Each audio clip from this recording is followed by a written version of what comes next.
I'm doing pretty well. I'm all cleaned up. Nice. My barber was the, I'm not talking about this. Yeah, yeah, go on. So when I went to get the haircut today, the barber was like, "Are you sure you want to take the beard off? Because it's a lot of work. You don't want to take the beard A off lot of work. All you did was sit there and it grew itself. because What do you mean it's a lot of work? it was 6 months of work." Yeah, you got up every day, you worked out for that beard, babe. That's You right. know? But now the beard is gone. Well, not the whole, I still got a beard. Beard is It's gone. just not fluffy. Well, But let's I let's get a lot of you go on. kudos. Go on. I did get a lot of kudos for doing that for the That's Christmas. great, Pete. Yeah, You really look good in that picture. I do. You look just like Santa. I showed Danielle, she loved it. That's fantastic, buddy.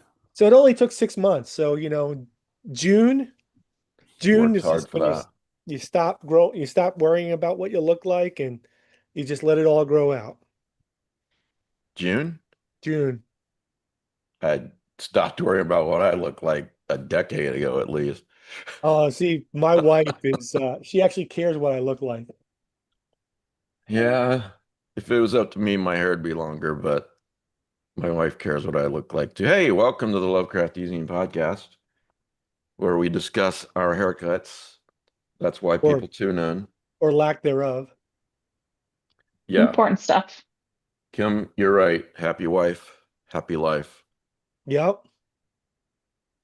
Yeah. Yeah, Kim, we're going to talk about Talamasca later. Jesus. And books about And books. if you want, yeah, books about books. There you go. Thanks for the reminder. You know anything about that? A smidge. I've Okay. got four things I'm going to recommend. Okay. Yeah. Make me look good. So, yeah, welcome back to the Lovecraft eZine podcast. I'm Mike Davis. We have a special guest today, Ben Handelman. How are you, sir? My guess now are things that bad? Oh, yeah, right. You're a panelist. Sorry. Good to see you, buddy. Not that we gave away your seat or anything. It's just that nobody else wanted it. No, your room is storage now, by the way. So, No, no, um, no. It's got the exercise treadmill in it's got the exercise bike that we put our clothes on. it. Mhm. You gonna introduce yourself, Ben? Or can I introduce you and tell everybody all about you? Ben Handelman, panelist and Pete Rollick fan. What? Yeah, No. yeah. Hey, I finally got Hmm. around to reading a couple of your short story collections. The King Oh, in Yellow one, the Chromatic Court. It's very yeah. good. Oh, I didn't even write anything in that, but Weren't I you like edited. the editor? Yes, I was the editor. Okay. But Or yes, do you so not? Does an editor not deserve credit for their work? It's even harder work than growing a beard for six it months. is. I believe Act it. so actually, the hardest part of editing that book was basically reading the slush pile uh, Oh, yeah. and At least saying it was a pre-Chat GPT slush pile, right? yes, yes.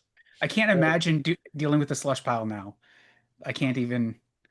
Um, Yeah. yeah, particularly in light of what just happened with the SFWA. What So, happened? does anybody else know about this? Are you I'm talking not, about, I'm, is this a Science Fiction Writers Association or the Yeah, screenwriters or the what? Nebula Science Awards fiction. thing. I am not in the loop. Please enlighten I don't us. So, know.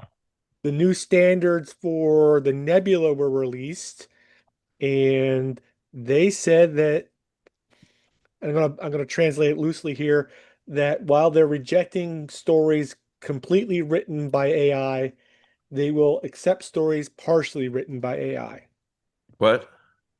Yeah, Sorry, what? partially story. They will accept not stories for nomination for the Nebula Award that were partially written by AI. So we're rewarding robots for writing crap now? And a lot of people are very upset. Good. Um, Yeah, the main science fiction awards, so that and the Hugo, have been nothing but controversy, what, the last 10 years now? yeah, It feels like every season, either of those awards is doing something just absolutely mind-bogglingly stupid. I actually used to respect the Hugo Award because I didn't understand how it was awarded. And now when I found it, it's basically just whoever gets the most votes of whoever bought a ticket to the convention. It's like, okay, it's not a juried award. No. It's just basically going to be a popularity contest amongst the people who actually showed up to the meeting. And how does the HWA work in comparison to that? I don't know. I think actually that the Stoker is juried, isn't it? I thought that's the Nebula, right? I thought the Nebula was a juried. Right. No, but he asked about the Stoker.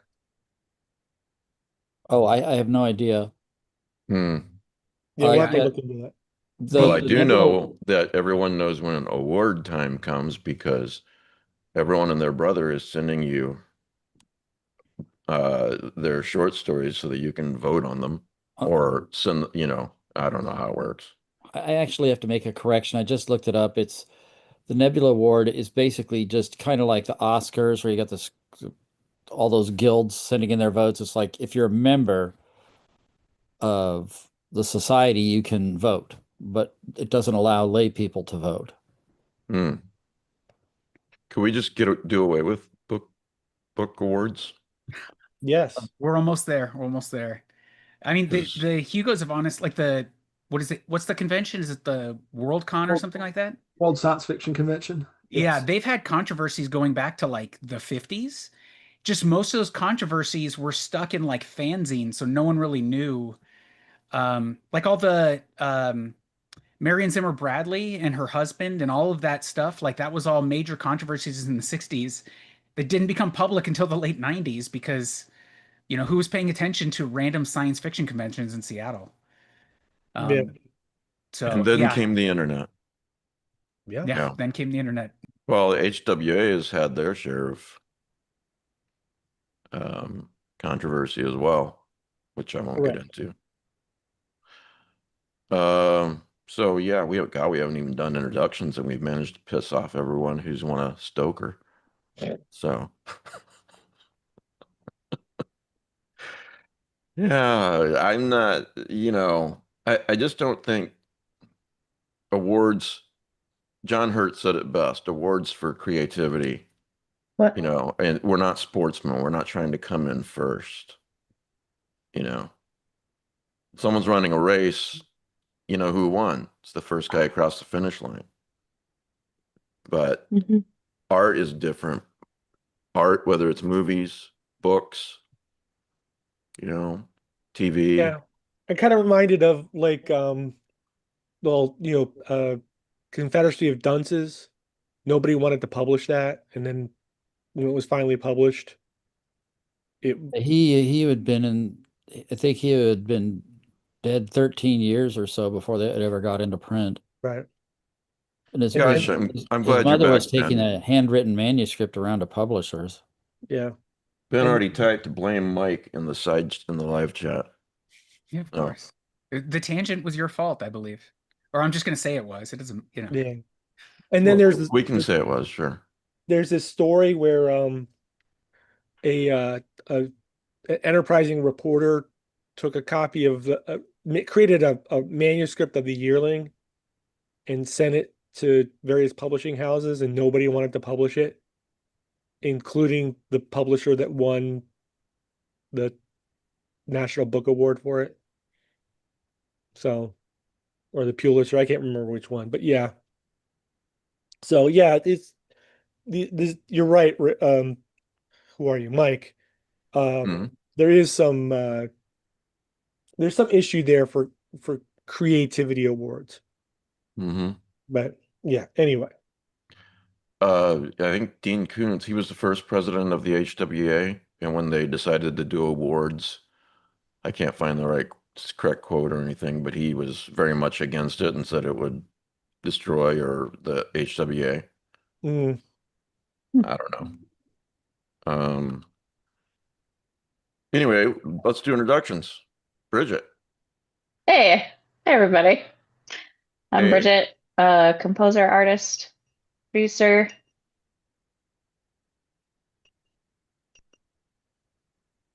Mm-hmm.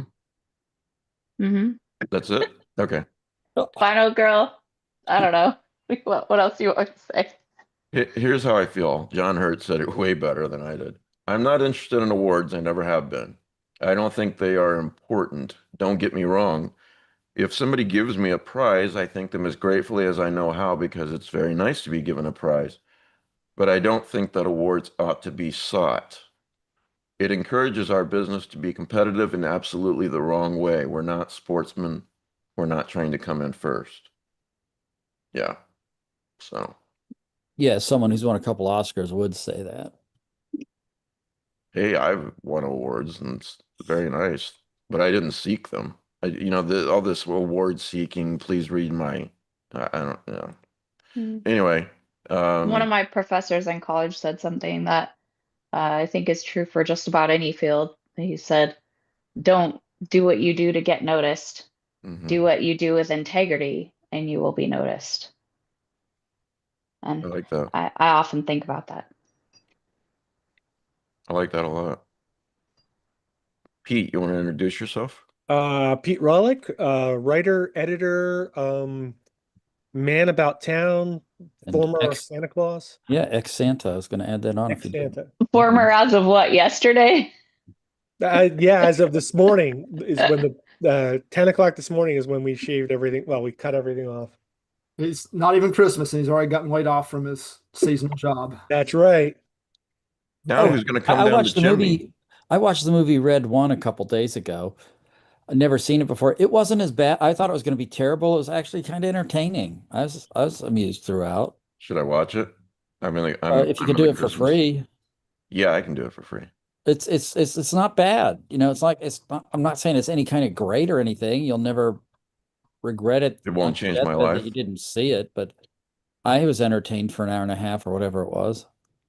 Yes, but remember, Noel is a fabulous film. To look a lot like Christmas. Noel? What's Noel about? Noel is about when Santa Claus dies, the difficult job of replacing him. Wait, Santa dies? Yes. I'm not watching that. Okay. Well, that's what happened in the Santa Claus. Yeah. No. Is Yep. it? I mean, they killed Santa off. Okay. That's how he became Santa Claus. Yeah. Is Ryan Reynolds in Red One? No, Or is that Chris? Is it's that Chris Evans. For the Oh, Christmas. okay. Yeah. J.K. Captain Simmons. America? They Alan. had a good cast. They had Lucy Liu in a small part. They had J.K. Simmons as Santa. Who was the guy who played Krampus? He was fun. Dwayne Okay. Johnson. Yeah, Rock was the Santa's security guard. Okay. Nice.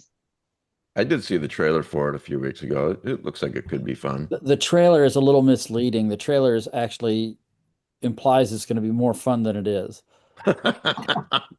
You're really talking me into That's this. the job of a trailer, but still, you know what? If you want something different for holiday fare, give it a go. It I does. take it back. Die I Hard. should get an award for dealing with Carpenter for this long. Don't you think? Your reward is piles. Oh, do Wow. we really need to talk about that? Do you want to introduce yourself? You got a prize? Yes, I do. This is a graphic novel called Tremblay 3. It's the third in a series, but it's standalone. The interesting thing about it is it's based on Filipino folklore. So the creatures are from Filipino legends and the artist and author are Filipino, but it is in English. Okay, so if you want to win this, a chance at it anyway, send an email to ezineprizes@gmail.com and put Trese, Trese, in the subject heading. Pretty decent art, I think. Story's kind of cool. So Okay. we'll draw a winner in 6 to 8 weeks, and who knows, it might be you. Well, thank you for doing the prize. I did not mean what I said about for anybody new.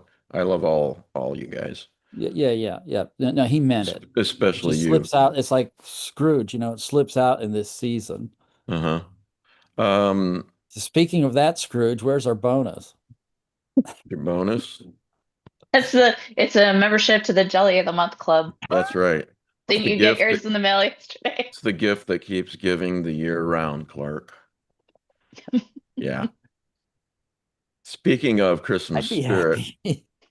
guess what my plans are for this Christmas, for this week. Nothing. You got that right, because my family is in Tallahassee Oh no, Mike. till like 3 days, 4 days after Christmas. Jeez. So you're going to go through the Advent wine calendar in one day. The Advent line calendar? Oh, okay. Wine, he said. Oh, wine. I am whining. Well, that's a shame, Mike. Too bad you weren't close, or we'd have you over. Oh, thank you. We need someone to clean up the dishes after, you know. Yeah, thanks. I actually am pretty good at that.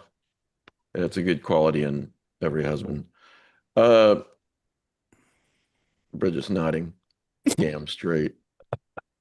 Um, no, this is going to be the last year we're apart from her sister and her sister's kids and their kids, and I just didn't want to, say no and make them both stay here. She's so close with her sister, and we want to do it again. So, yeah, that's what's going on. She's not mad at me or anything.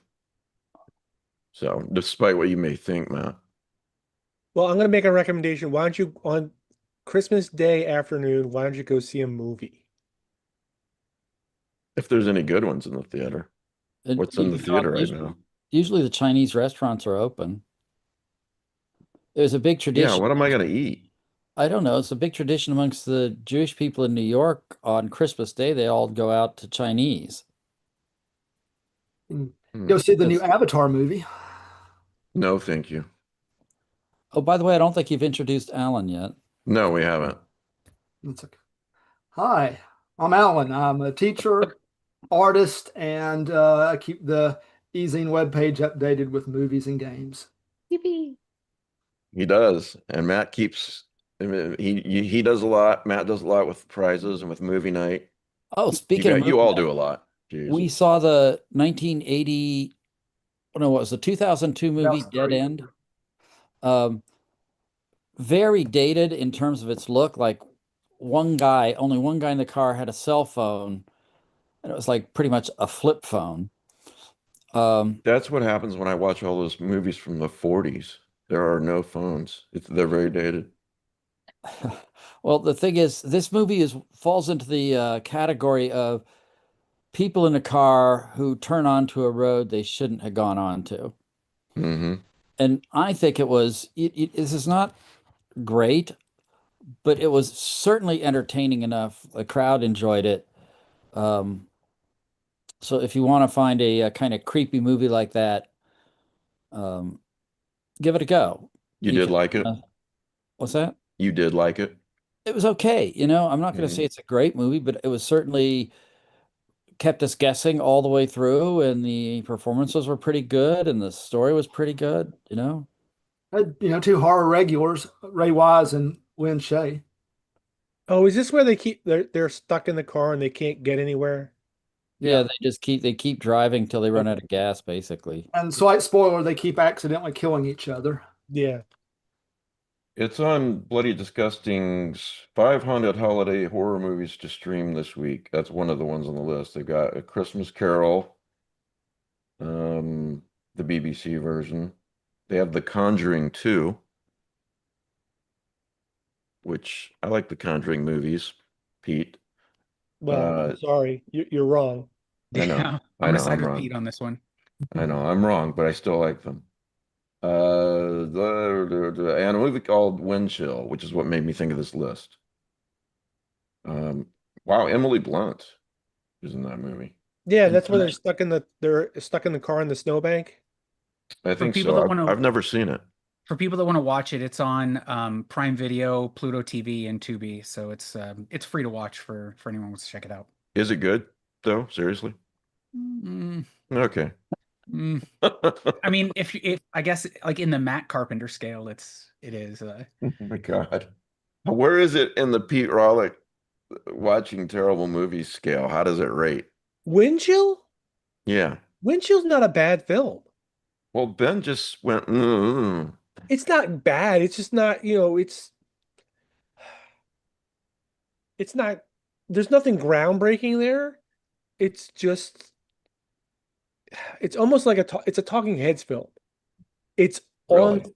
it's on the same par as Blair Witch Project in that, a lot of what happens is off screen and just in your own head. The woman a man can't forget. Hello? Who's that? This, I don't know. Is this episode haunted? Maybe. Scott came in late and said that Pete trimmed his beard. Indeed, he did. Let me show you something. Now I had to pull it all the way up, Scott, because yeah. Here we go. We're gonna do another screen share. Sharing screen. There we go. There's Santa Pete. Santa Petey. There we go. Santa Petey. There we go. All right, so have we even talked about, yeah, we've been talking about Christmas horror. What else would you guys recommend when it comes to Christmas horror? There's a couple that we were all in agreement with. That is Rare Exports Yeah. and Krampus. Those Yeah. are both excellent cosmic horror set in Christmas time. They're both cosmic horror? I thought they were just horror. You can make an argument. Then if you want to watch a really bad shark Christmas movie, there was Santa Jaws. Okay, so you're saying I should watch Krampus and Rare Exports. They're good. I thought Okay. I haven't seen them. I'm Krampus, Rare Exports has got some more humor to it. mhm. Krampus is actually ultimately very disturbing. All right. Yeah. Rare Expert's really good. Krampus. There was another one that was like Krampus, but I can't remember what it was called. Um, Q Pete's outrage that I still haven't seen those two movies. No, yeah, that's on you, man. You've made a Mhm. mistake. Yeah. Are they as good as The Conjuring 2? Pete, you can field this one. First of all, I think Krampus is a wonderful movie, and I think um, Rare Exports is the feel-good Christmas finish cosmic horror film you didn't know you needed. Okay. It's a good description. To the audience, how's my volume? I just keep checking the new mic. I don't want to listen to this later and everyone else is louder than me. So if I'm not talking loud enough, let me know. So, what other recommendations do you guys have when it comes to Christmas horror? It can be TV, books, If you want, movies. I've got a wild movie to watch is the Adult Swim Yule Log. The adult what? Adult It's Swim called- Yule Log. Yule log? Yes. Not that I have a log. It's a movie filmed from the point of view of a Yule log. oh, That that's made me kinda think of Christmas interesting. Vacation. A possessed Yule log. Not that I have a log, not in the sense that you think I meant it. It's crazy, but definitely worth watching. And a little more serious, I'll recommend I Trap the Devil. Okay. It's it doesn't do much beyond the Twilight Zone episode, but it's not a comedy horror, which most Christmas horror movies are comedies. Okay. Great. Anything else before we move on? I'm going to recommend the extremely well-known and common Gremlins, which people Yep. can watch on Disney Plus. So when I was growing up, Agree. I would put this. It was one of the few VHS tapes we had. For our audience that's too young to understand, back in the olden days, VHS tapes were very expensive. And I would watch this movie and it would give me nightmares. And my parents would try to stop me from watching it. And I would get really upset and freak out. And so they'd let me watch it and I'd wake up with nightmares every night. It's a comedy technically, except there's some really dark moments in this film. Like when Phoebe Cates' character is talking about how her Your waters.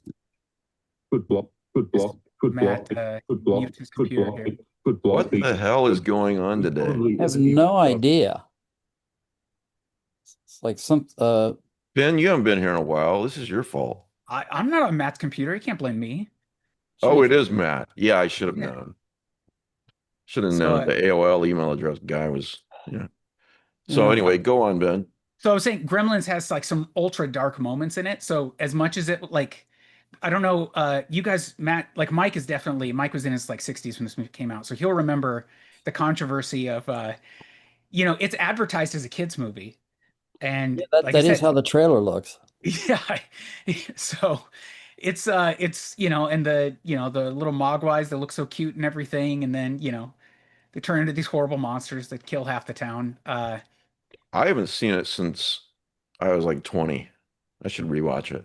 You really should. It holds up well. This is pre-CG, so the practical effects still look great. And like I said, it's a lot darker, I think, than most people remember. I rewatched it recently, and it holds up well. And then, Mike, you Dave can't leave says, out. isn't Gremlins 2 better? So let's get your take on that. No, who says that? Dave in the side chat. He's clearly He's a wrong. Patreon, so be nice. It does have Tony Randall. It does, but yeah, no one thinks that. And then, Mike, the other movie I'd recommend is, Batman Returns, I would say is a horror take on the Penguin. Um, so it's inferior compared to the original 1989 film, but No, it isn't. yeah, it is. No, it is The not. 89 film is one of the top 3 films ever made. How dare It you? is a wonderful, fabulous film that I watched as an adult and you watched as a kindergartner. But Was I in kindergarten? Batman Returns is, I would argue, better. I disagree. I think it handles That's Batman a little okay. differently. I think Sam Hamm actually agreed with me. If people subscribe and become Patreons, they can go listen to those interviews Hmm. and get the truth of the matter. It's not just me saying that, but the screenwriter himself. Yeah, I am disagreeing with Sam on this, aren't I? Yeah, yeah. I He's I never coming back now I to the just show. dislike the scene where, he uses the Batmobile to set someone on fire. It was so weird. I don't know. Which one was that? In Batman Returns, Oh, right. Okay. Yeah. there's a couple Yeah. moments like that where I don't know what Tim Burton was doing, but In the bomb in Batman Returns, where I don't know how they get away with this Batman killing people, and nobody ever complains. Everyone's mad at. well, people complained in the 2000s when the Nolan films came out, but at the time, no one cared. In 1989, we were used to Arnold Schwarzenegger dropping people off cliffs with this, funny line. Yeah. So Yeah. Mhm. that was what action heroes did. Well, Batman was kind of smiling to himself when he dropped the guy down the sewer with the bomb strapped to him. So I remember that. I don't want to keep, I could spend this whole time just talking about the Batman films, but if people want to see that, we have previous episodes. You can just search in the channel and find them or become a Patreon. There's a really long conversation with Sam Hamm regarding the recent comic book series he did. Hmm. Really fantastic. Everyone should check it out. I like you a lot, Ben. Just want you to know.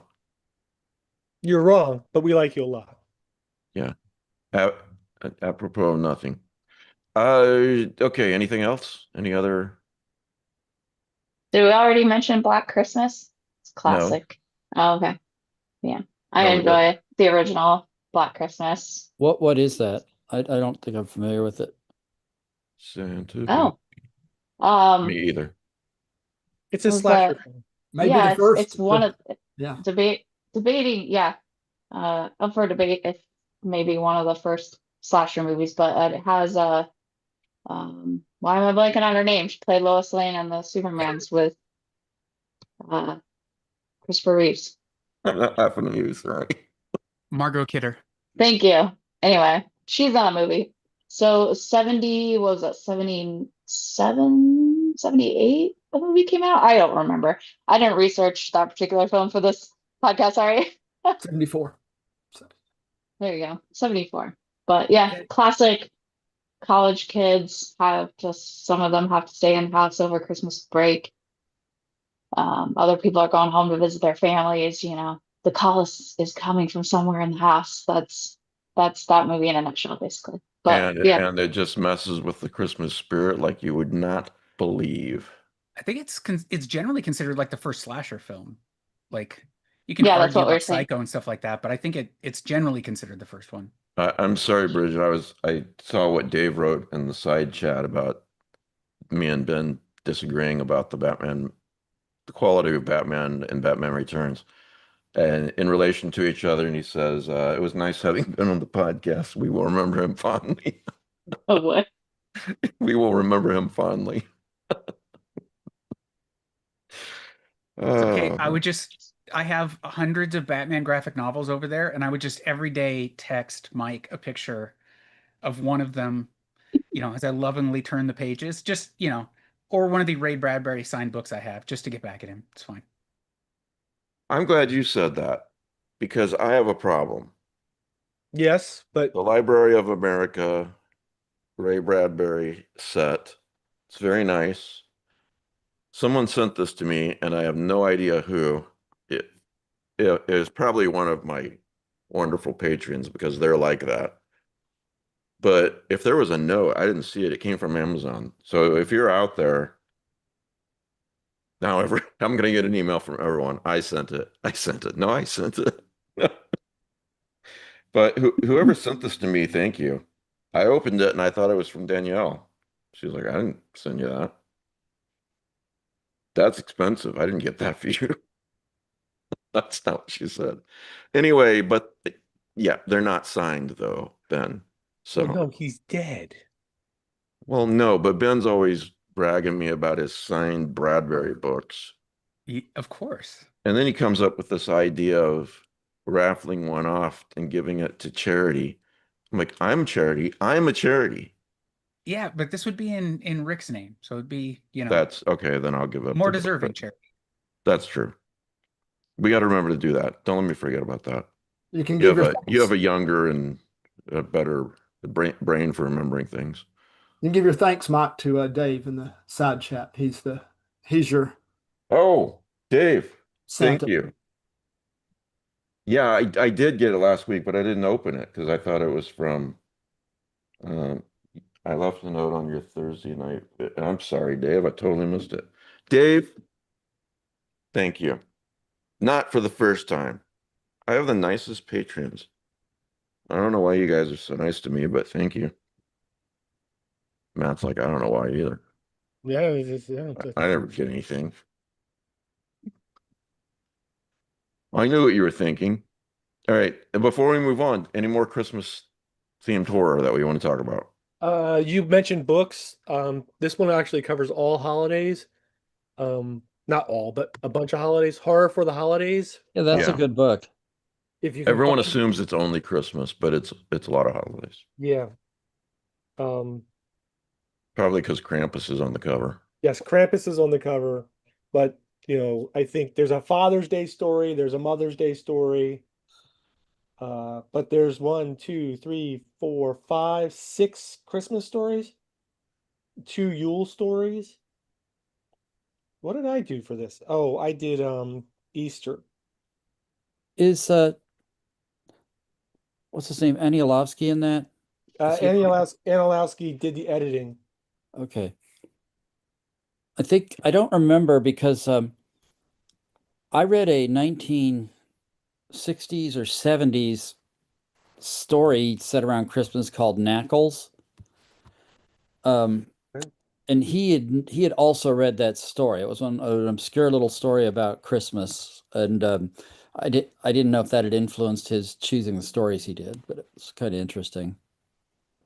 You never know. It's like before Krampus was popularized more in the West, the idea that Knackles was created by this guy to keep his kids in line, that if they weren't good, Knackles would come and beat them to a pulp or something. And then they imagine Knackles into existence and he takes away the dad. Well, there you go. Well, I want to move on, but I just want to quickly get your takes on Christmas movies that are not horror that you just watch every year for feel good. Uh, I've mentioned Christmas Vacation. I just love that film to death. And Danielle, if you're watching, you're gonna get a Christmas. You guys are getting Christmas vacation themed T-shirts tomorrow in the mail, but I don't think she is. So, um, Anna and the Apocalypse is a Christmas themed apocalypse movie. oh, okay. So Um, Ben's inspired me to rewatch Gremlins. I'm gonna do that. The other movie I like, not every year, but I really like Scrooged. You know, and I love the message of it, especially at the end. Um, so anyone else want to chime in real quick? I personally, I have two favorite Scrooges. I like the 1935 Reginald Owen version. yeah, That's my absolute favorite because And it how has old were you when you watched that? When it came out, I six. mean. 65. I don't know. It has Reginald Owen in the part of Scrooge, and it is a much more gentle telling of the story. Like the famous Alistair Sims version is really a big downer in the first part of it, and this one is not so much. Okay. But it has the Lockharts. You remember June Lockhart was the wife in Lost in Space in the 60s? Her parents played Bob and Mrs. Cratchit. And it's just a very joyful kind of telling of the story. But I also really like the Mr. Magoo version. It is. It's great. I enjoy it. I watch it every year. I can't even stand to watch the Rudolph anymore. But I still like the Mr. Magoo. We always watch the George C. Scott version. That's Oh, I probably our wanted to see favorite. that. Is that good? It's Oh, really yeah. good. And the Muppet version. My Probably my the most accurate costume design, as well as the most accurate to the original story. my kids Ironically, love the Muppet version. it's As amazing. Kim as mentioned a it. Yeah. Muppets related, as a child of the 1980s, I grew up on Emmett Otter's Jug Band Christmas. Hell yeah. Oh That was yeah. that was so good. Yeah, that's amazing. Yeah, the 80s Christmas movie I always think of is Santa Claus the movie. It was like it had John Lithgow in it. Am I the only person? I'm probably the only person Uh, who remembers it, right? No, Was I remember it. Isn't Dudley what's his Moore was name in in that Hell? too? Was Yeah. Dudley Moore in that? Yeah, Yeah, Dudley Dudley Moore Moore. was in it. Yeah, Yes. yeah, I remember it vaguely. I think my grandparents took me to see it. Then, of course, there's Die Hard. Yeah. Yep. Exactly. Die Hard is a Christmas film, And and so Lethal is Die Weapon. Hard 2. All right, let's move on. I saw Final Destination Bloodlines the other night, and it was actually a lot better than I could have imagined it. And man, Alan, you weren't kidding when you said they really went all out on the death scenes. Yeah, it's Holy moly. every death in it's a set piece. Unlike some of the other movies, earlier movies, they did not get as elaborate, at least in the first two. But and it's been the trend, and by the time this movie's around, everything is a massive setup beforehand. And then on your recommendation, I watched Final Destination 5 because it was free. And it was pretty good. I mean, it wasn't as good as Bloodlines. And I think I would have liked it better if the internet hadn't already spoiled the ending for me, which was clever. Have you seen the first Final Destination? Yeah, I Okay. like it a lot. Yeah, and then five Yeah, is a sneaky connection. right. Um, yeah, I guess I can't talk about that. I don't want to spoil it for anybody else. Am I the only one who's disappointed that Final Destination Bloodlines has no relation to Pet Cemetery Bloodlines? Yes, I think you are. Okay. That's You just might the have- hip Hollywood lingo to use bloodlines whenever they're like, hey, we want to like tie into an earlier franchise, but make it about a new generation. Yeah. Yeah. They're just like, bloodlines. Yeah, wasn't there a Hellraiser Bloodlines back in the 90s? Oh. Yes. Yeah. Lovecraft eZine podcast, Bloodlines. Bloodlines. All right, I guess we have to fucking talk about Talamasca. I'm just giving Bridget a hard time. Wow, what a setup. Everyone excited? I'm excited, yeah. I'm Bridget, excited that Kim wanted to talk about yeah, it. Kim won. We're doing this for Kim also. And no, we're not going to gang up on you about this. We may gang up on you, but it will be about other things. Okay. Oh, okay. That Besides, makes me Alan feel liked it slightly too. better. Yeah, Alan liked it too. So why don't you guys talk about I tried. My God, I tried. But that lead character is just so unlikable. Well, that's kind of the point. I mean, he's this person who's just getting thrust into this universe that he really knows nothing about, is kind of the point. Yeah. But he discovers, throughout the season why he was recruited, um, which in the Anne Rice universe, Talamasca, a lot of the time is somebody who's a human who has some paranormal abilities, or they're paranormal adjacent, because the Talamasca's whole job is to supervise, just watch. They're like the watchers, Mhm. to just see what's going on with the supernatural world. So he learns, that he was basically kept an eye on from his birth and throughout his childhood as a possible recruit once he came of age because of his abilities. But he knows nothing about it. He knows nothing about the paranormal other than him having these abilities. And so he's really thrust in to this universe. I think kind of the whole point is that he's unlikable because he's just bumbling about trying to figure out what's going on. I wouldn't say he's necessarily unlockable, but he is very bland. And that's like you Yeah. say, I think that's the point. He's supposed to be the, just this outsider getting introduced into this world. My whole issue with the series is with him because the other actors are bringing either menace or presence, and the lead actress McGovern, right? McGovern, yeah. Yeah, Elizabeth McGovern. she has great gravitas. She eats up the screen, but he's not an appealing person in his persona. I mean, I don't see, he doesn't even strike me as frankly competent. Like he's competent to hand out the flyers in front of the porno place, but that's about all he would be good for in real life, the way he presents himself. That's I a got hell of an fired for doing example. it once. Huh? I got fired for doing that once. Oh my Well, gosh. they gotta ask you to do it, Pete. Yeah. Oh, I thought it was just a volunteer thing. Yeah, you can't just stand in front of a random bookstore and, I've yell seen girls, girls, girls, or anything like that. I've seen 3 episodes, and I'm keeping along because I want to keep along, but it's just I just wish he would have a little more charisma. I guess that's the way I'd put it. Yeah. I mean, his character does have an arc over the first season, I'll say that, but it's not a huge one.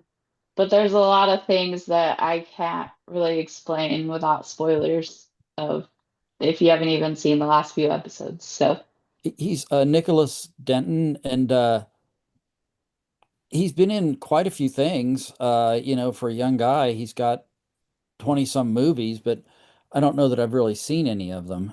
Wow. Yeah, he So was unfamiliar to me. I've So not And seen him in other shows. the writers give William Fincher all the best lines, anyways. I love Jasper. He's amazing. And is that the vampire? Yeah, he yes, he's really good. Oh, Yeah, and he is. I did like when he's like, I don't, but there's only a small problem. I don't believe in vampires and blah. She's like, everyone says that till they meet one. She opens the door, introduces him to Jasper the vampire. oh, that was a different vampire that's a in that vampire scene. played by Yeah. that guy from The Big Bang Theory. No, it was Jason Schwartzman played him. They look a lot, but it wasn't him. Oh, really? Yeah, it was I thought for Jason. sure. Really? That's interesting. I was completely fooled. I did love how he showed off, the vampire powers and speed and everything in that scene.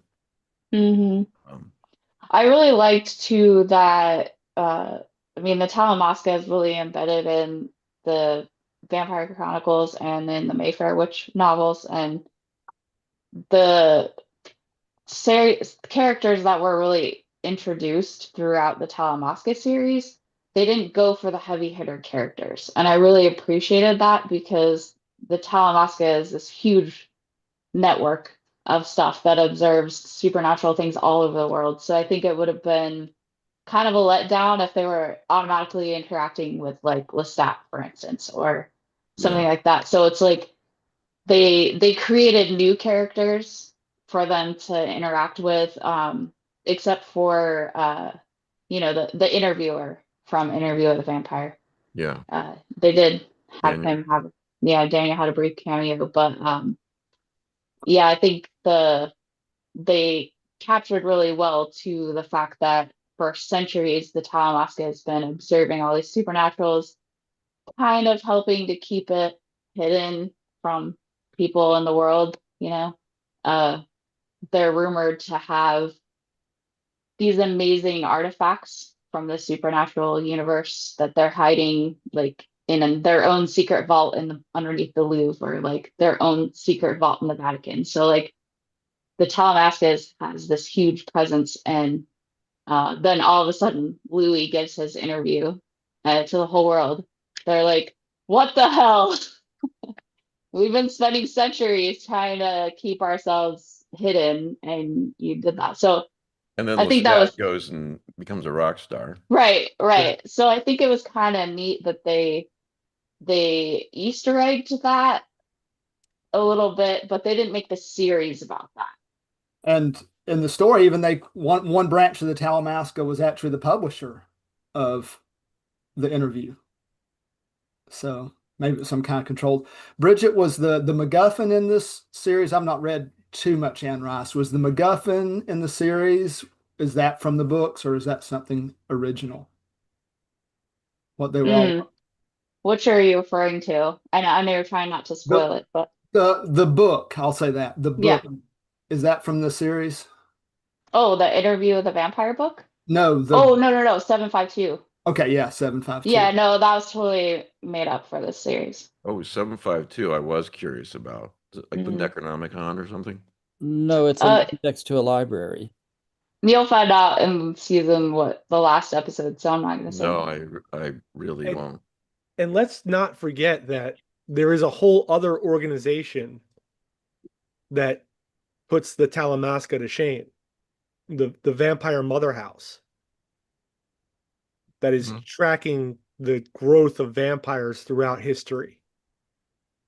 I don't remember this. What? There's what is it? I forget which book it's from, but there's a whole group of vampires who have taken on the job of tracing the vampire lineage for all vampires, Mhm. going back hundreds of thousands of years.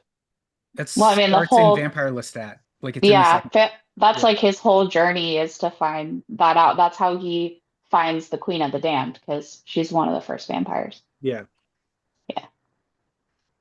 That shouldn't be a spoiler. That was in a movie in the 90s for anybody Yeah. who wants to complain. And those the book is like 40 years old. Exactly. I still think in many ways Interview with a Vampire, the film, has not been topped. It's just the atmosphere, it's just so gothic, right when it starts where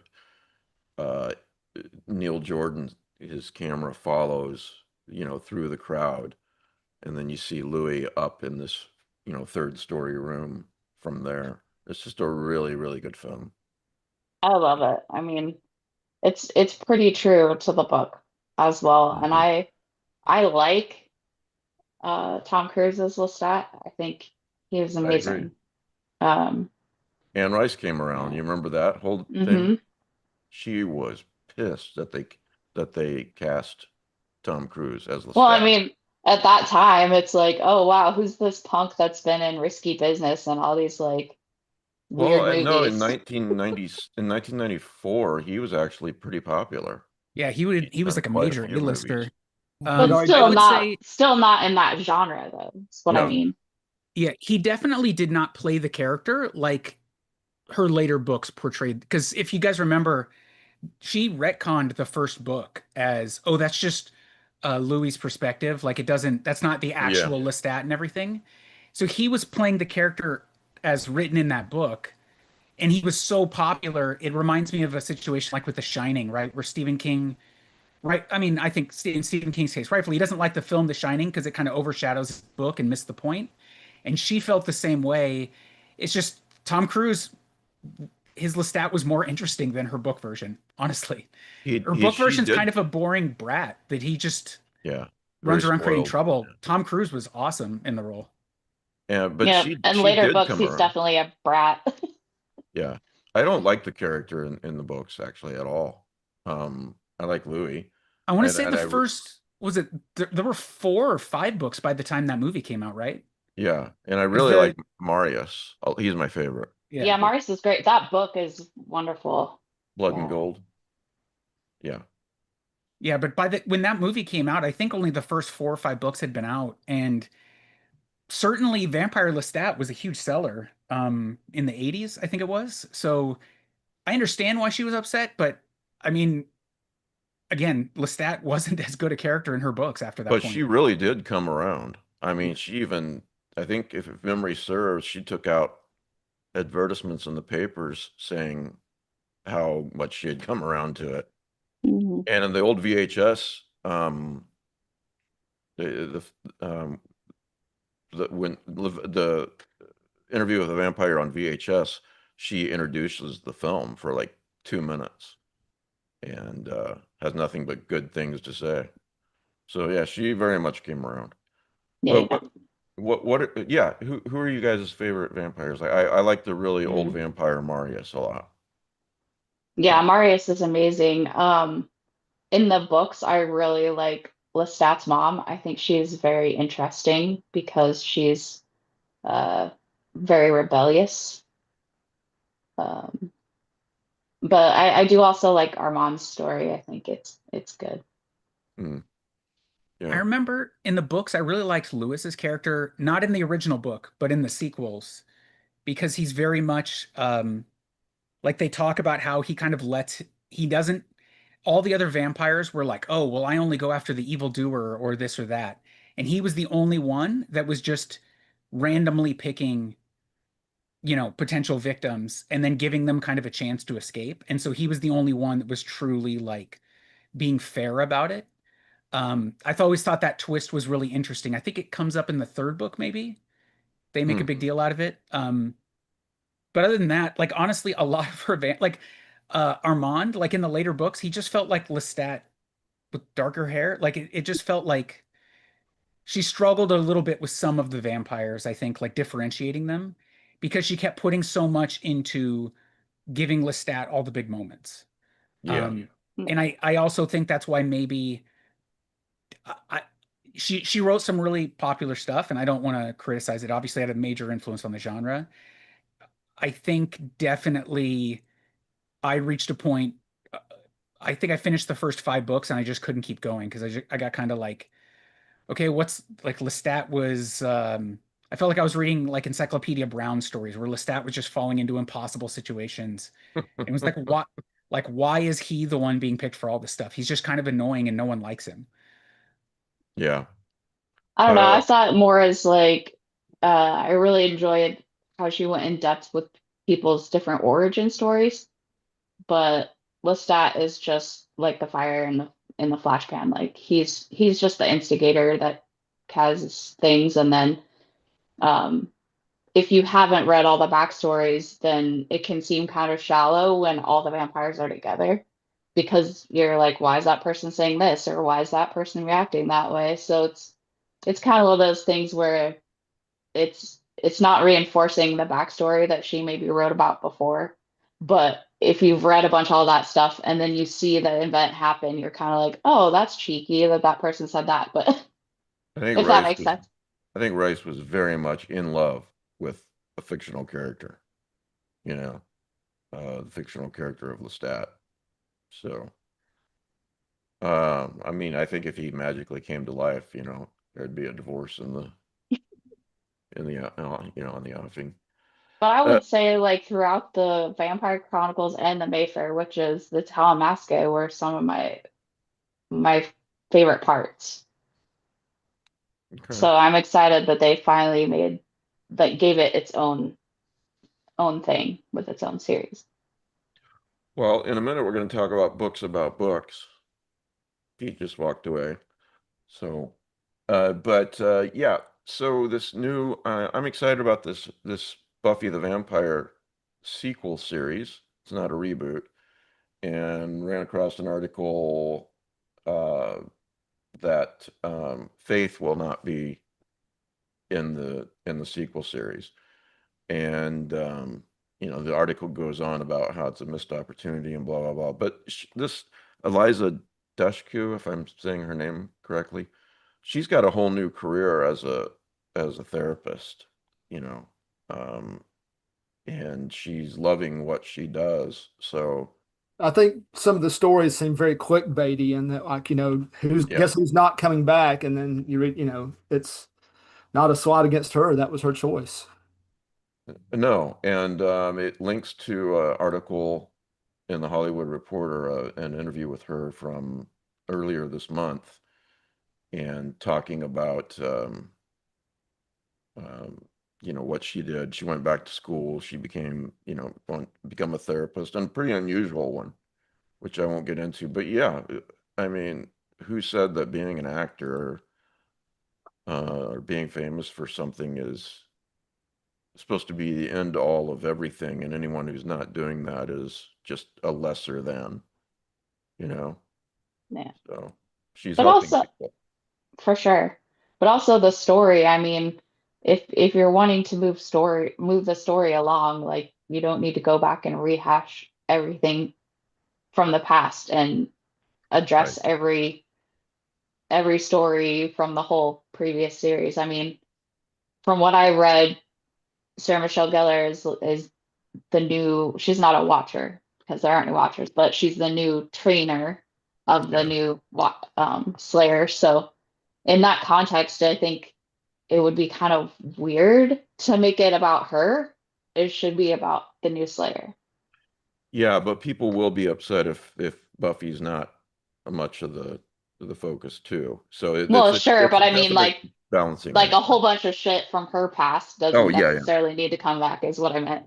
Yeah. And this actress, this little girl that they've cast, she's only 15 years old. Sounds like Sarah Michelle Gellar is very excited about her, and I'm sure was, the major part of the decision-making process. So it begs the question of any other actors coming back, and the answer right now is we don't know.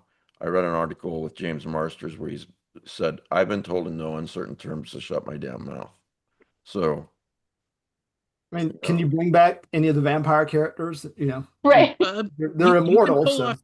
David Boreanaz is he's got those miracle genetics. I think he would, especially with the CG work they do nowadays on a lot of that stuff, you could bring back who you want to, basically. Cam, would be Whether they expensive will, to do it for any length of time to make, to what do they call de-age people for yeah, Well, but I just extended think period of some of time. them okay. you wouldn't have to do much. I think the bigger issue is just which actor.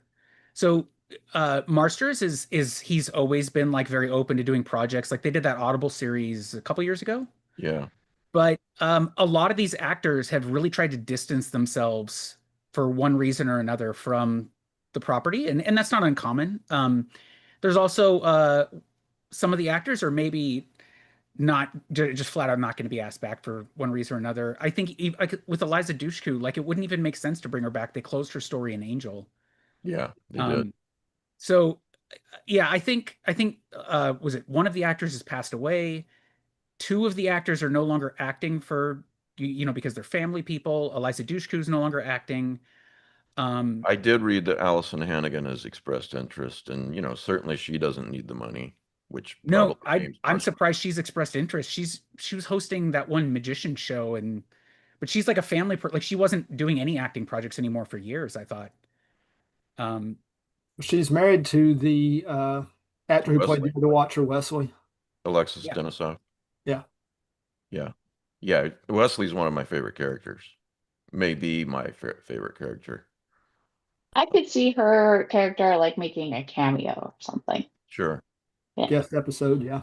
But They I need was just something magical done. on the Whatever. point with like, yeah, On the point with the vampires, though, because we've been rewatching Buffy for a little while now, and there's so many scenes where they just had the vampires in their vampire makeup, and you never see what that person looks like when they're not a vampire. So Yeah. that would be a quick way to cover up some old age as long. Yeah. All right. So, yeah. Well, Sarah Michelle Gellar said for years that she was very adamant that she was never going to do Buffy again. And I don't think, from what I've read, it wasn't set with any, in a malicious way. It was just like, I did it. I'm done with it. Of course, They Harrison drove a Ford dump said truck that of about money up Star to my Wars. truck. What? There's that whole Krusty the Clown scene, like where Bart Simpson's like, Krusty, how could you do this? And the Krusty just was like, they drove a dump truck of money up to my front door. It's like, Exactly. Well, I Well, think she doesn't need the money, and I think she's been very clear that the story that she was handed, the ideas that she's been told about this, very much appeals to her. And I think she's been given a lot of different pitches over the years, and this is the one that really got her excited. So I think I'm, what yeah. really helps is who's not involved in this production. Oh, sure. That's not a minor thing, right? Like when she was always saying she wouldn't come back to it, and when she refused to go back to Angel for the finale, I mean, there was someone else that was a very big name that no one wanted to cross, and everyone Yeah. saw what happened to Charisma Carpenter, right? Yeah, he So screwed her over in a major way. yeah, I mean, and it was so bad at the time, and a lot of people forget this now because he's persona non grata. But at the time, Charisma Carpenter was public why she got fired, and the fans turned against her, Right, not Joss Whedon. right. And so I don't know for sure why Sarah Michelle Gellar, like a lot of times actors they may be resentful of a role, and then when they get older, they become more appreciative of it and are willing to come back to it. That happened with Mark Hamill and Star Wars. That happened with the entire cast of Star Trek, right? Nimoy Sure. and Shatner both hated Star Trek until they came back to it, and then they ended up kind of like becoming very thankful. So I don't know, it could be that, but it is Yeah. very telling that as soon as this person is announced as not involved with the production in any way, she's all of a sudden interested in coming back. Yeah. I mean, I don't think she wanted to work with him again. So, No, and she's never said anything publicly except for all the comments of support she said about the actors that did have issues with him. and she said that she was very proud to be associated with Buffy the Vampire Slayer for the rest of her life, but does not want that. She's very proud of that association. She's not interested in an association with Joss Whedon. I'm sure she said it much better, but Yeah. so anyway, It's also notable, like Marsters was on Rosenbaum's podcast recently, and he was talking about how a lot of when they stopped doing the show, it was because she was literally in almost every scene. So when the show was on, she was working. So they were just running her into the ground as an Yeah. actor. Like she was exhausted when the show ended. And I can only imagine that even after the years passed, you look back and you're like, man, I was working my ass off. Do I really want to do that again? Well, Yeah, and on Tom top of Welling was that, sold on Smallville because he was told it was an ensemble cast. well, and people forget. So there's Bridget's point, which is great that they're working 16-hour days. Like they get there at 4 a.m. and they're there until everyone else is gone because they're in, like you said, so many of the scenes. But these were also CW, UPN shows. It's not like they were getting paid a fortune Right. or WB. Like these are like really like by standards lower budget shows. And on top of that, Sarah Michelle Gellar's in her prime. She's getting offered all these big Hollywood roles that she's having to turn down because of this Yeah, TV show that's that why she's at one point she's like, okay, I'm giving you guys plenty of notice. 7th is the last year. You got plenty of time to wrap this up. Yes, she did. What are you not shaking so your head what at you me guys for, have to Ron? remember how many times the show ended with Buffy dead or with the series ended is because they very rarely knew that they were going to be renewed for the next season. True. Yeah. So it's not just that they were running into the ground. They were running into the ground without guaranteeing them a job next year. Yeah. Yeah, I've heard plenty of complaints was about still- how the CW treated its actors. Well, So, they're Yeah, still and under she was still contract. contracted. So if it did get renewed, she had to go back. Like she Right. had like a multi-year contract. So Right. she Yeah. couldn't say yes to any movies practically. It was a huge deal when she did that Scooby-Doo movie, for example. yeah. It's hard for people to like, I mean, we're talking 25 years ago now when the show ended. So it's hard for people to kind of remember. But Pete's point is great. Like this show was always, they were threatening to cancel it. The budget was incredibly high for CW, right? Like, what was it called CW at the time, or was it still WB or whatever at the time? WB. Yeah, and they were doing like 22 episode seasons. And Yeah. Yeah. I mean, that's notable for, younger generations where we can stream a season of 10 episodes in one weekend now. Like this was every week they were cranking out You get these. 10 episodes of your show. I watch all these British mysteries. I get 5 episodes. A season Oh, is 5 yeah. Season 1 of Sherlock, 3 episodes. Of course, they were hour and a half episodes. Right, exactly. Vera? All right. Yes, love Vera. Pete wants to talk about books. I don't want to talk about it. Okay, but we then we said we won't. would talk about it. Yeah, somebody requested that. So let's So- talk about it. Because somebody really enjoyed the talk about in the movie, Club du Mans. yeah, the Ninth Gate. Ninth Gate. So I'm going to start with one from our dear departed friend, Leaves of the Necronomicon, edited by Joe Pulver. This is a great little collection of stories about one copy of the Necronomicon and following it through all of its appearances. This was a great idea by Joe. Yeah. This might have been the last book to come out that was his original idea.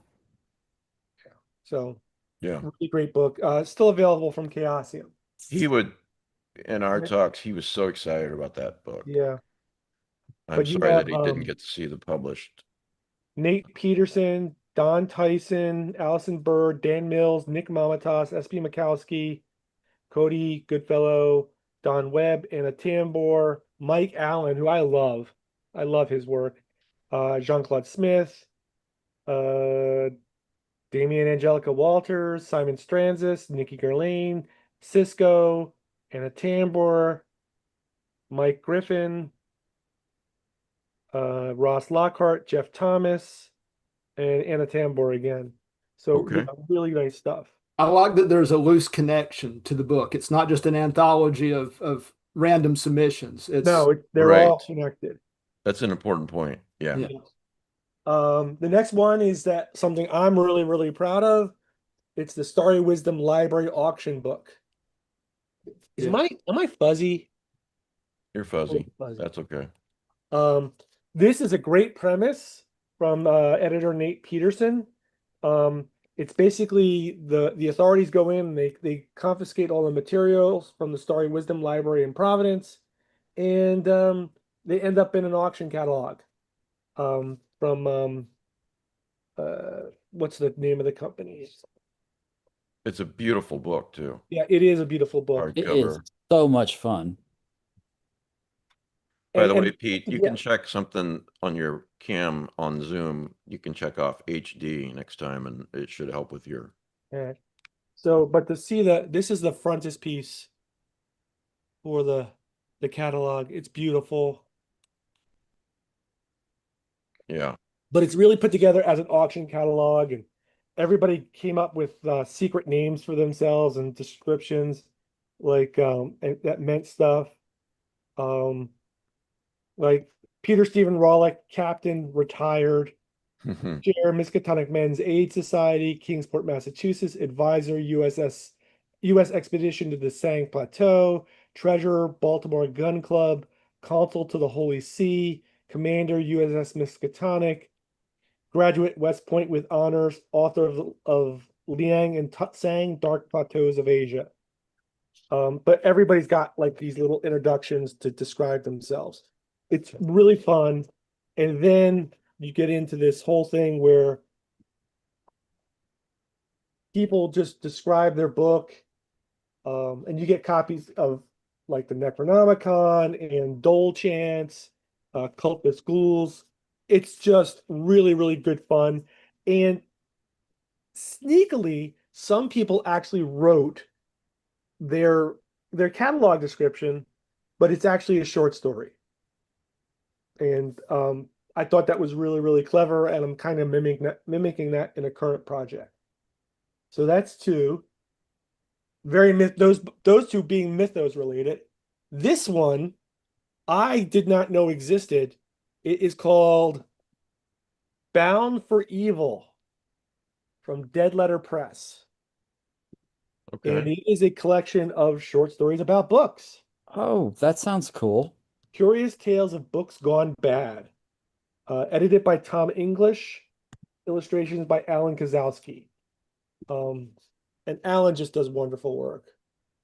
By the way, I was told that by some viewers of the show that last week's show was the most expensive one that we've Oh, yeah, I put saw that. I saw that. because of all the recommendations.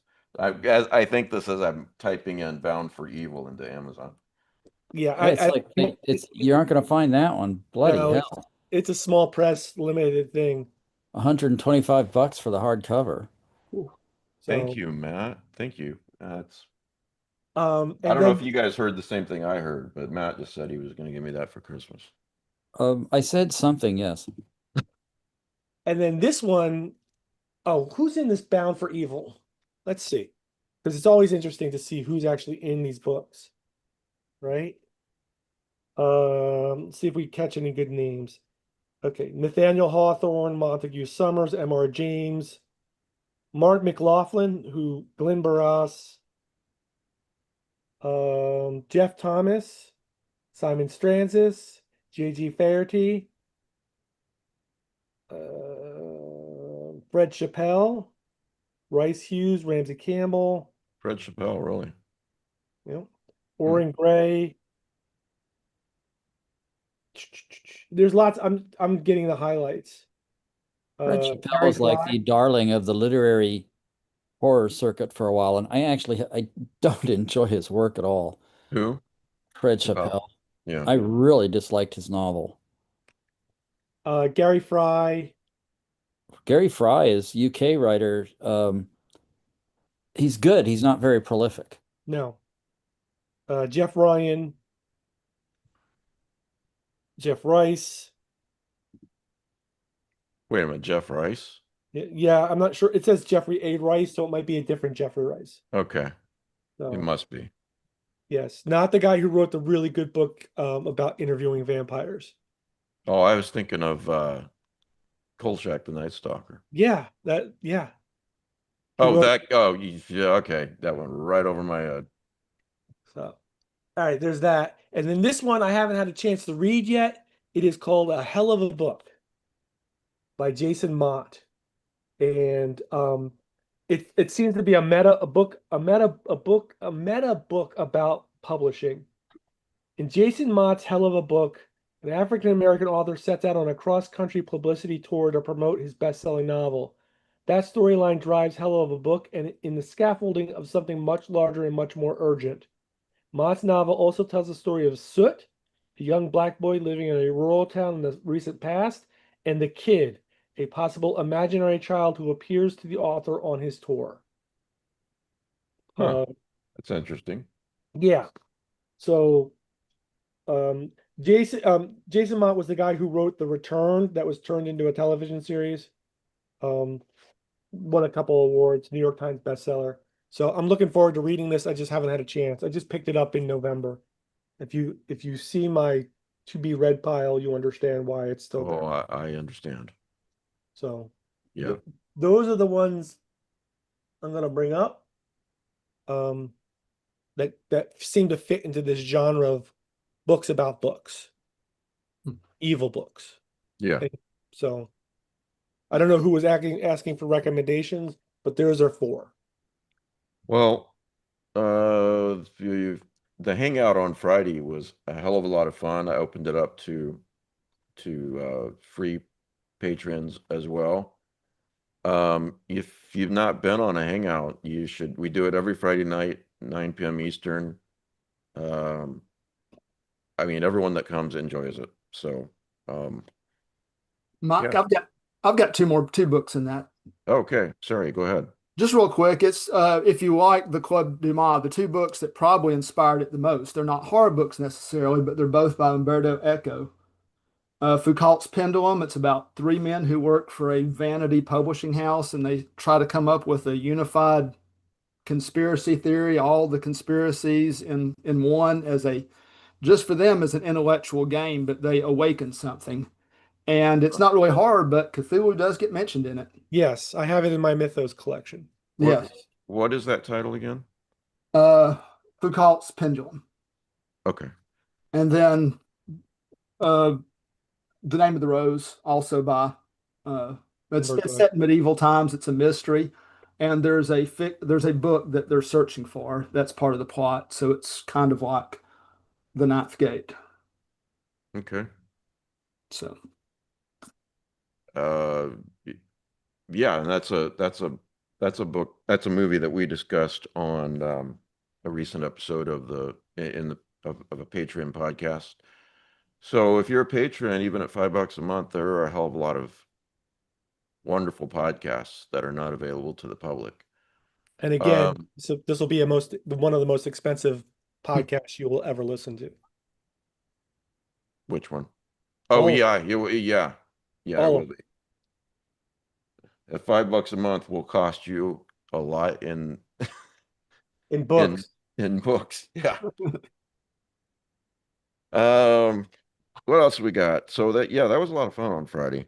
Had fun. Okay, Patreon, speaking of Patreons giving me things, you guys are so nice.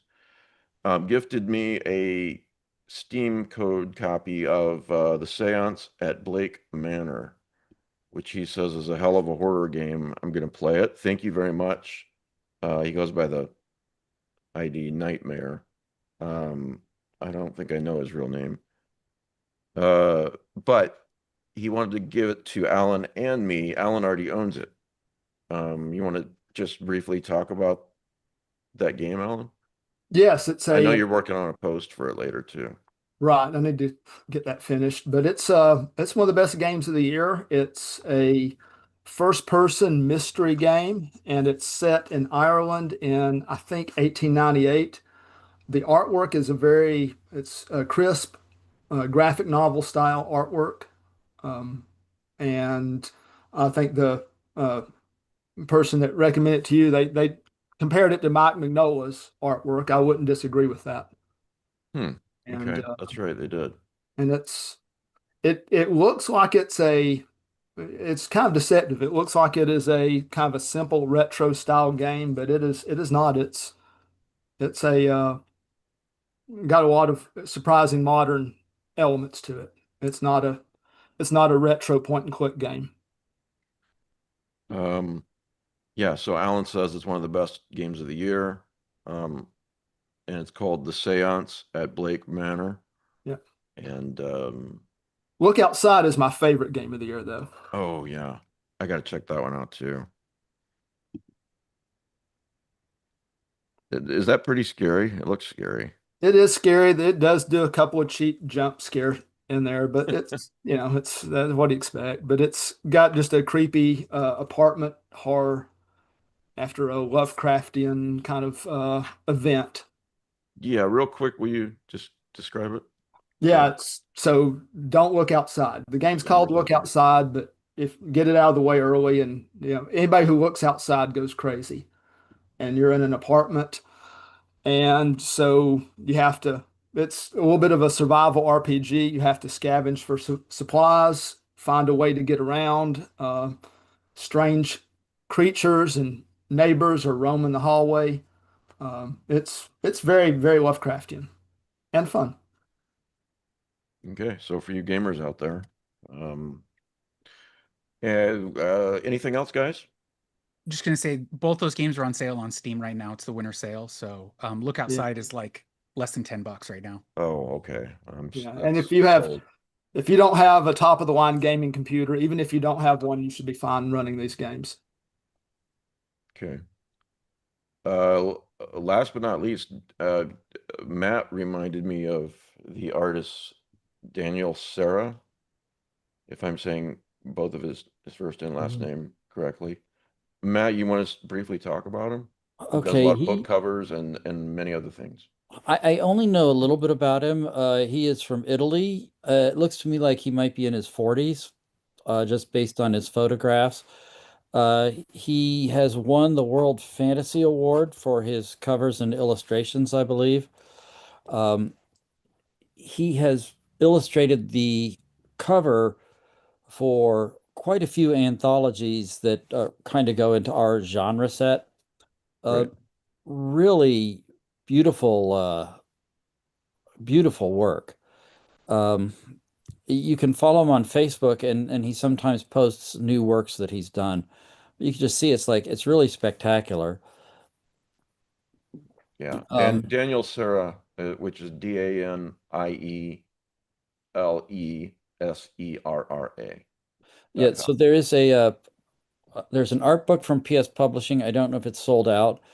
I don't think it'd be too expensive on the secondary market. He had a second art book published, I think, in Italy, but it was just the same thing, just different publisher, different language. Otherwise, he sells prints on his own site. The reason he came up is he did a new drawing called December, Oh, right. which was that tree, and it looked like there's a lot of blue tints, like it was cold or dark. There's a cat in the branches, but there's also a more ghostly cat on the ground looking at it. It's just a really lovely artist. Yeah. I'm going to see if I can find that really quickly to show everyone because I saw that and I'd seen his art on covers and so forth, but it Like was just She sort of Walks in Shadows, was that the yeah, that was I one of think them. I think he did the art for She Walks in Shadows. He did. Isn't There's that the beautiful? yeah. His painting of the Demeter is one of my favorite paintings of his. Oh yeah.